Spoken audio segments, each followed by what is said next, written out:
Former law clerk to Justice Samuel Alito, Barbara Smith. Barbara, thank you for taking the time. What do you make of this choice?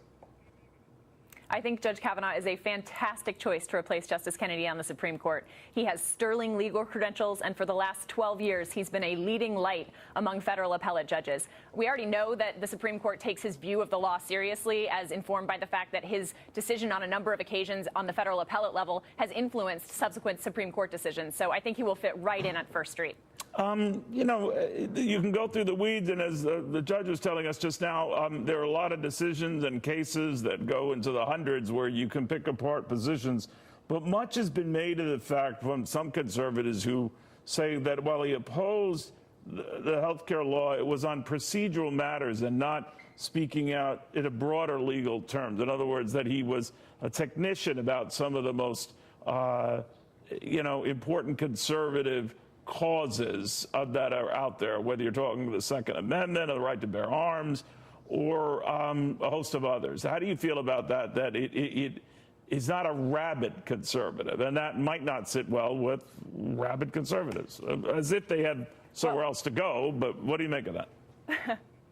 Well, when you're an originalist like I am, Neil, it's not as important where a judge comes out on any one particular case. What's important is the legal reasoning that they use to get there. And time and again, Judge Kavanaugh has been thoughtful, careful, and clear in his legal writing. And he's also been skeptical of federal government power, which I think in an age of increasing administrative and regulatory authority is incredibly important on the Supreme Court. What about his view on... Go ahead, finish that. I'm sorry.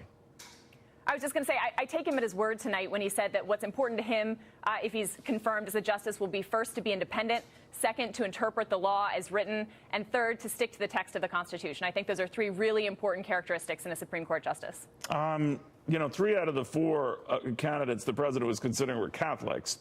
And I don't know how suddenly that has become yet a controversial issue, but it has. And how do you think that will come up, and how will he be treated on this Catholic issue or questions of right to life, Roe v. Wade, all of that? I think it's a fundamental American value that we don't have religious tests to hold office, and that extends importantly to the Supreme Court. I think it would be silly to criticize any nominee for his or her religion. I think that the fact that we have a nominee who is religious is a net positive, regardless of what that religion is. And Judge Kavanaugh has said that, his personal views don't influence his decisions as a judge. He sticks to the law as written. It's the job of policymakers in the House and the Senate to decide what particular public policy should be. It's the job of a judge to interpret the law and the Constitution as it's written. Will he have any difficulties getting approved? Gosh, I certainly hope not, because I cannot think of a better person to serve on the U.S. Supreme Court than Brett Kavanaugh. He's just a fantastic pick, and he'll fit right in. Barbara, thank you very much for taking the time. We do appreciate it. Thank you. All right, there have been protests going